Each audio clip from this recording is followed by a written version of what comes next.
I was helping my daughter with her spelling words. Rain tapped the windows. Her pencil moved slow, thoughtful. Then she stopped, reached into her pocket, pulled out a crumpled paper like it burned her fingers. "A man gave this to me at the park," she whispered. "He said, he knows Mommy very well, and to give it to you when she wasn't around." I took it from her, hands steady, heart not. I unfolded the paper slowly. 4 lines, messy handwriting, no signature. "She lies to you. She lies to me. Meet me where it started. I'll bring proof." I didn't flinch, didn't speak. I only stood up, pulled her into my arms, and started locking the doors. There are moments you remember because they matter, others because they hurt. That moment, it was both. I'd always suspected something. The late-night showers, the double-charged Uber rides, the perfume she didn't wear for me. But I buried it, because love is loud and doubt whispers. Until it doesn't. I thought about that man at the park. What kind of person gives a child a note meant to detonate a marriage? Someone with a grudge, or someone with nothing left to lose.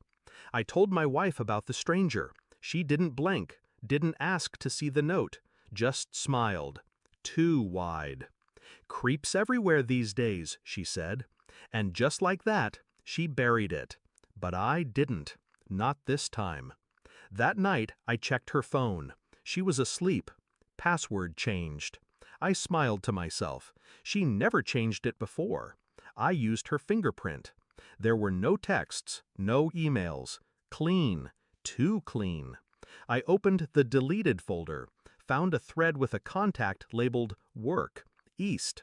Only one message left.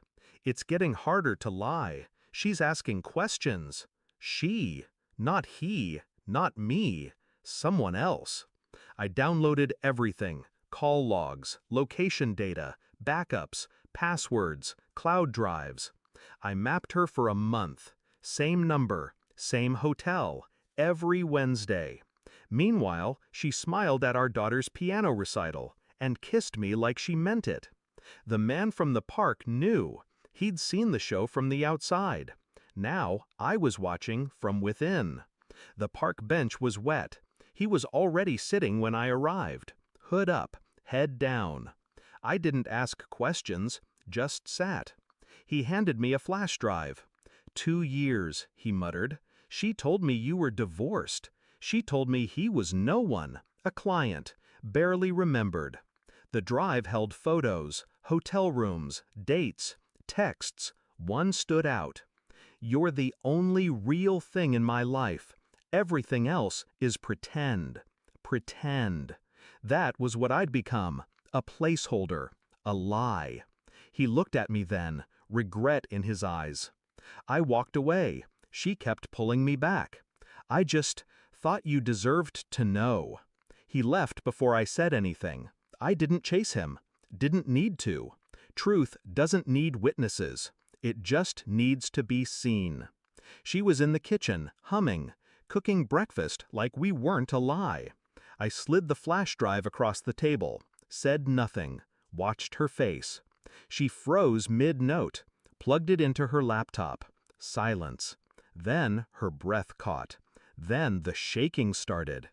"You went through my things?" Still no words for me, just a slow blink, a small tilt of the head.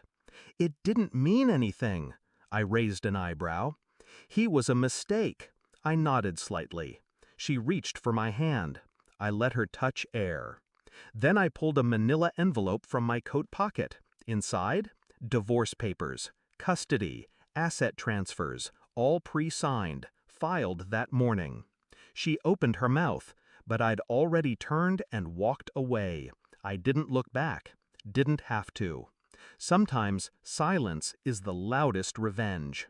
She moved out last week, tried to say goodbye to our daughter. She didn't let her, just turned and walked back inside, like she knew, like she understood. I don't talk about it, don't replay it. I just breathe easier now. I still take my daughter to the park, same bench. Sometimes she asks about the man with the hood. I just say, he helped us remember what truth feels like. No pity, no grief, only clarity. And the quiet satisfaction that comes from knowing she'll never lie to anyone again without remembering exactly how it ended. With a crumpled note and the silence that followed.